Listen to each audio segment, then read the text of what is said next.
بسم اللہ الرحمن الرحیم۔ السلام علیکم ورحمۃ اللہ وبرکاتہ۔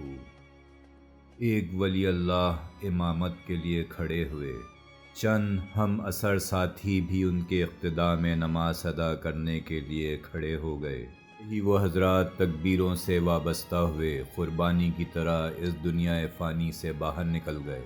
تکبیر کے معنی ان کے نزدیک یہ تھے کہ اے اللہ، ہم تیرے نام پر قربان ہوئے، جیسے ذبح کے وقت اللہ اکبر پڑھی جاتی ہے۔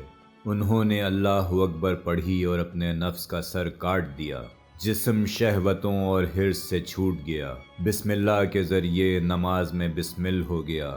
اس کے بعد انہوں نے قیامت کے دن کی طرح اللہ کے حضور کھڑے ہو کر ہاتھ باندھ دیے۔ پھر اللہ عز و جل پوچھتے، میرے لیے کیا لایا؟ میں نے ایک عمر تمہیں عطا کی، روزی دی، طاقت دی، تو نے کس کس کام میں لگائی؟ بینائی، سماعت اور دیگر حواس کی دولت دی، تو نے کس طرح استعمال کی؟ ہاتھ پاؤں تجھے کام کرنے کے لیے دیے، ان سے تو نے کیا کام لیا؟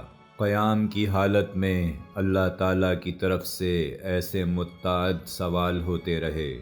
چونکہ انسان کا دامن خالی تھا، لہٰذا وہ سوالوں کی تاب نہ لا سکا اور فوراً رکوع میں چلا گیا۔ شرم سے رکوع میں اللہ عز و جل کی عظمت کی بڑھائی کرنے لگا۔ اللہ کا حکم ہوتا ہے رکوع سے اٹھ اور جواب دے، وہ سر اٹھاتا ہے، پھر طاقت گویائی نہ پا کر سجدے میں منہ کے بل گر پڑتا ہے۔ پھر سجدے سے سر اٹھانے کا حکم ہوتا ہے، پھر سر اٹھا کر گر پڑتا ہے۔ پھر اللہ اکبر کا نعرہ بلند کرتے ہوئے کھڑا ہوتا ہے، پھر اس کے ساتھ یہی عمل دہرایا جاتا ہے۔ دوسری رکعت مکمل کرنے کے بعد کھڑے ہونے کی طاقت نہ پا کر قعدہ میں بیٹھ جاتا ہے۔ اس میں اللہ عز و جل پھر فرماتے ہیں، میں نے تجھے بے شمار نعمتیں دیں، تو نے کیسے خرچ کیں؟ مجھے حساب دے۔ چونکہ اس کے پاس کچھ بھی نہیں ہوتا، وہ جواب نہیں دے پاتا۔ داہنے طرف سلام کہتا ہے اور انبیاء اکرام کو مخاطب کر کے اپنی مدد کے لیے بلاتا ہے۔ پھر بائیں جانب اپنے اہل خاندان اور دوست احباب کو سلام کہہ کر مدد کے لیے بلاتا ہے۔ دونوں طرف سے مایوس ہو کر رحیم و کریم آقا کے حضور دعا کے لیے ہاتھ بلند کر لیتا ہے۔ پھر آہذاری سے اپنے خدا کی خوشنودی کے حصول کے لیے کوشش کرتا ہے۔ نماز اس طرح پڑھو گویا تم اللہ تعالیٰ کے حضور دست بستہ کھڑے ہو۔ آدمی کی خوبیاں ہی بعض اوقات اس کی دشمن بن جاتی ہیں۔ ایاز کی ذہانت، دیانت و امانت اور اپنے آقا کے ساتھ وابستگی، کامل فرما برداری ایسے اعمال تھے جنہیں تمام ارکان دولت کو اس کا دشمن بنا دیا تھا۔ ایاز کے خلاف ان کے دلوں میں کدورت، بغض اور حسد کا مادہ روز بروز بڑھتا ہی جا رہا تھا۔ ادھر سلطان کا لطف و کرم ایاز کے حق میں بڑھ رہا تھا۔ ایک دن بد باطن امرا نے بادشاہ سے عرض کی کہ ہم غلاموں کی ناقص عقل میں یہ بات نہیں آ رہی کہ آپ ایک معمولی غلام ایاز کی عقل و بصیرت پر کیوں کر یقین رکھتے ہیں؟ سلطان نے اس کا کوئی جواب نہ دیا اور مسلسل اس معاملے میں خاموش رہا۔ چند دنوں بعد دربار کے ان حاسد امرا کو ساتھ لے کر جنگل اور پہاڑوں کی طرف نکلا۔ کوسوں میل دور ایک قافلہ پڑاؤ ڈالے ہوئے تھا۔ سلطان نے ایک امیر کو حکم دیا، گھوڑے پر تیزی سے جاؤ اور قافلے والوں سے پوچھو کہ کہاں سے آئے ہو۔ وہ امیر سلطان کے حکم کی تعمیل میں گیا اور کچھ دیر بعد واپس آ کر بتایا کہ قافلہ شہر رے سے آیا ہے۔ سلطان نے پوچھا، قافلے والوں کی منزل مقصود کیا ہے؟ اس کا جواب امیر نہ دے سکا۔ سلطان نے دوسرے امیر سے کہا، اب تم جاؤ اور پوچھو کہ کارواں کدھر جائے گا۔ دوسرا امیر جواب لایا کہ ان کا ارادہ یمن کا ہے۔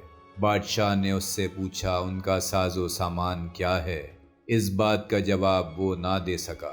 وزیر حیران ہوا کہ یہ تو اس نے معلوم ہی نہیں کیا۔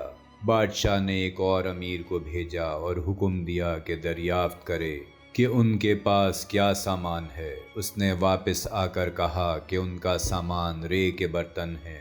بادشاہ نے اس سے پوچھا وہ قافلہ رے شہر سے کب نکلا تھا؟ وہ امیر اس سوال کا جواب دینے سے عاجز رہا۔ بادشاہ نے ایک اور وزیر کو بھیجا تاکہ وہ معلوم کرے کہ انہوں نے سفر کب شروع کیا۔ اس نے واپس آ کر بتایا کہ 7ویں رجب کو یہ قافلہ رے سے روانہ ہوا، اور ساتھ ہی بادشاہ نے یہ بھی پوچھا کہ رے شہر میں اشیاء کا بھاؤ کیا ہے۔ وہ سلطان کے سوال کا جواب دینے سے عاجز رہا۔ اس طرح بادشاہ نے 30 سرداروں کو بھیجا اور ایک ایک سوال دریافت کیا۔ ان میں سے ہر ایک نے اسی ایک سوال کا جواب معلوم کیا اور واپس آ گیا۔ غرض سب امیر ناقص العقل اور پریشان ذہن ثابت ہوئے۔ قافلے والوں کا پورا حال کسی نے جاننے کی زحمت گوارا نہ کی۔ اس مشاہدے کے بعد سلطان نے ان بد باطن امراء سے کہا کہ تم لوگ ایاز پر اعتراض کرتے ہو کہ وہ اتنا منظور نظر کیوں ہے؟